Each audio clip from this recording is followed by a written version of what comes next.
दोबारा 2014 और 15 को जो कुछ किया गया, नापाक का जो अज़ाइम थे दुश्मनों के और यहाँ पर घुसपैठियों के भी, उसका ये रेप्लिका है। और रोज़ इस्लामाबाद पर चढ़ाई हो रही है, मुनज़्ज़म साजिश के ज़रिए उसको सबोटाज करना। इससे बड़ी मुल्क के साथ दुश्मनी कोई और हो नहीं सकती। वज़ीर आज़म शहबाज शरीफ ने कहा 2014 जैसी कोई साजिश कामयाब नहीं होने देंगे। एक जत्थे को पाकिस्तान की तरक्की मंजूर नहीं। इन्हें गम खाए जा रहा है कि मईशत संभल गई तो हमें कौन पूछेगा। धरने और इस्लामाबाद में चढ़ाई करने वालों के मजमूम इरादे हैं। तरक्की की राह में रुकावटें मुनज़्ज़म साजिश के तहत डाली जा रही हैं। जहां अफरा तफरी और धरने होंगे वहां कौन सरमायाकारी करेगा। फसादियों से कहना चाहता हूं, माजी की रिवायात दोहराने नहीं देंगे।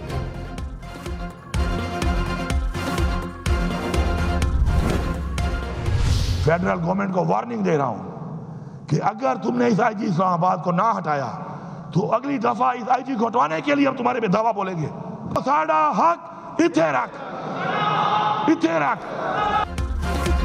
वज़ीर आला खैबर पख्तूनख्वा की आईजी इस्लामाबाद को हटाने के लिए वार्निंग। अली अमीन गंडापुर ने कहा, आईजी इस्लामाबाद की क़यादत में खैबर पख्तूनख्वा हाउस पर धावा बोला गया।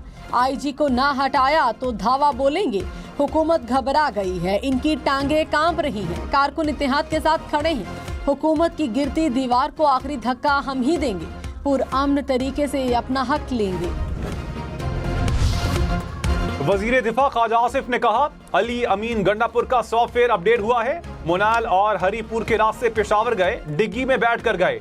पीटीआई ने एक और 9 मई करने की कोशिश की, रोका ना जाता तो ये डी चौक में बैठ जाते। प्रोग्राम फैसला आपका में मजीद कहा, बानी पीटीआई का मिलिट्री कोर्ट में ट्रायल हो सकता है। बानी बात नहीं करते तो हमें भी शौक नहीं।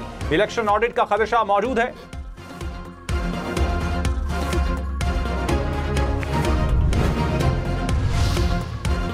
खैबर पख्तूनख्वा असेंबली में हाथापाई, लातें और घूंसे चल पड़े। अरकाने असेंबली की लड़ाई के बाद गैलरी में मौजूद कारकुनान भी गुत्थम गुत्था हो गए, एक दूसरे पर लातें और घूंसे बरसा दिए। इकबाल वजीर और नेक मोहम्मद वजीर में तल्ख कलामी हुई।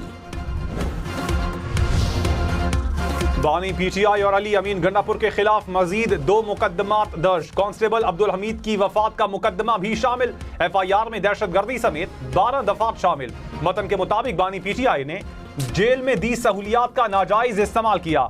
अली अमीन गंडापुर ने सरकारी वसाइल का गलत इस्तेमाल किया। आजम सवाती ने मुजाहिरीन की माली मुआवनत की। दूसरे मुकदमे में 2 से 2,500 कारकुन भी नामजद।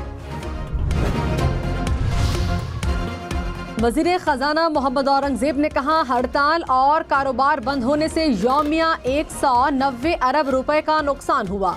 इस्लामाबाद में एहतजाज से 8 लाख अफराद मुतासिर हुए। हड़ताल की कॉल देने वाले मुल्क और कौम का भी सोचें, अपने मसाइल के हल के लिए मुज़ाकरात करें। आवाम मईशत को नुकसान पहुँचाने वाले अमल का हिस्सा न बने। बड़ी मेहनत से मुआशी इस्तेहकाम लाकर शरह नमू की बुनियाद फराहम की है। महंगाई की शरह सिंगल डिजिट पर आ गई।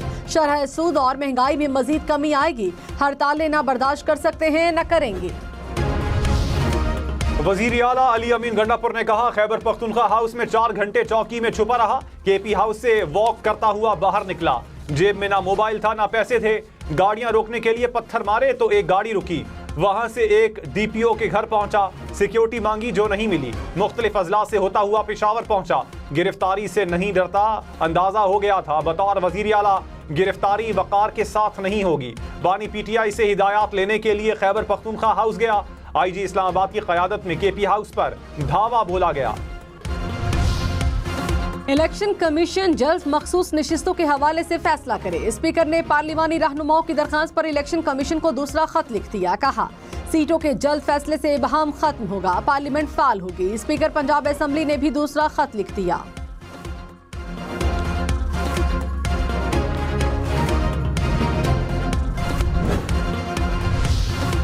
मखसूस नशिस्तों के फैसले पर अमल के लिए दरखास्त पर समाअत। लाहौर हाई कोर्ट ने सियासी जमातों को 9 अक्टूबर के लिए नोटिस जारी कर दिए। इलेक्शन कमीशन और अटॉर्नी जनरल ने जवाब दाखिल करवा दिया। जस्टिस राहील कामरान शेख ने कहा, आइन के तहत मुतल्लिका सियासी जमातों को भी सुनना चाहिए। पेशावर हाई कोर्ट ने खैबर पख्तूनख्वा हाउस को सील करने के खिलाफ दरखास्त वापस कर दी। अदालत की एडवोकेट जनरल को इस्लामाबाद हाई कोर्ट से रुजू की हिदायत। चीफ जस्टिस इश्तियाक इब्राहिम ने कहा, CDA खुद मुख्तार बॉडी है, हाउस हुकूमत का नहीं, सूबे के अवाम का है। केस हमारे दायरा इख्तियार में नहीं, CDA के खिलाफ इस्लामाबाद हाई कोर्ट से रुजू करें।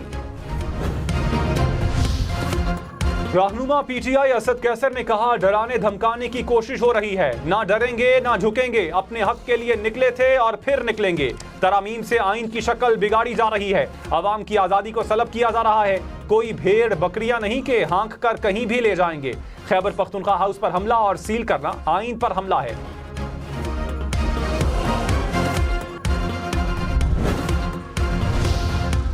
वजीर इत्तलात अता तारड़ ने कहा, PTM के TTP और अफगान तालिबान से राबते हैं। मुल्क मुखालिफ मुहिम के लिए बैरून मुल्क से फंडिंग की जा रही थी। PTM ने पाकिस्तान के झंडे को नजर आतिश किया। बैरून मुल्क पाकिस्तानी सफारत खानों पर हमले किए। अफगान बाशिंदों पर भी हमलों में मुलविस पाए गए। दहशतगर्द तंजीमों से राबतों पर PTM को कलअदम करार दिया। PTM से राबता रखने वाली सियासी जमातों के लिए भी वार्निंग। वजीर आजम शहबाज शरीफ की चीनी शहरियों को फुल प्रूफ सिक्योरिटी फराहम करने की यकीन दहानी। कहा, बशाम के बाद कराची में चीनी शहरियों पर दूसरा बड़ा हमला किया गया। तमाम तरकाविशों के बावजूद ये वाकया हुआ जिस पर शर्मिंदगी है, लेकिन हमारा हौसला पहले से ज्यादा मजबूत है। सिक्योरिटी को मजीद बेहतर करने के लिए इकदाम उठाएंगे। चीनी सफीर को यकीन दिलाया है कि SCO के लिए जामे इंतजाम किए हैं। कराची धमाके का मुकदमा थाना CTD में दर्ज किया जाएगा। मुकदमे के इंदराज के लिए मुसव्विदा CTD को इरसाल कर दिया गया। धमाके के सहूलतकारों की तलाश में कराची और बलोचिस्तान में सिक्योरिटी इदारों के छापे। मुतअद्दिद अफराद को हिरासत में लिया गया। क्राइम सीन ताहाल क्लियर न किया जा सका। वजीर खजाना मोहम्मद औरंगजेब ने कहा, कराची धमाके में हलाक चीनी IPPs इंजीनियर से चीनी इंजीनियर से बिजली टैरिफ में कमी के लिए बात हो रही थी। ये वो IPP थी जिसने हुकूमत से मुज़ाकरात पर मुस्बत जवाब दिया था। पाकिस्तान का मजमूई कर्ज 70,000 अरब से बढ़ गया। पाकिस्तान का हर शहरी 3 लाख रुपए का मकरूज। स्टेट बैंक के मुताबिक हुकूमत ने एक माह में 739 अरब रुपए का कर्ज लिया। माहिरीन के मुताबिक मुल्क का मजमूई कर्ज GDP के 67% के करीब।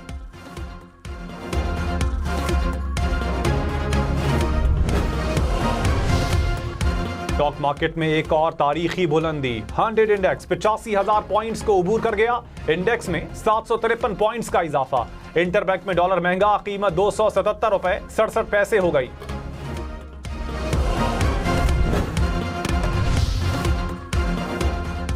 सदर आसिफ जरदारी ने कहा, हुकूमत के साथ मिलकर मुआशी इस्तेहकाम के लिए कोशिश कर रहे हैं। मुल्क चलाना कारोबार चलाने जैसा नहीं है। ऐसी सनतों की ज़रूरत है जो आवाम को खुशहाल करे। हमारी तवज्जो बरामदात को बढ़ाने पर है। विफाकी ऐवान सनत और तिजारत की तकरीब में शिरकत। सनतकारों को एक्सीलेंस अवार्ड भी दिए।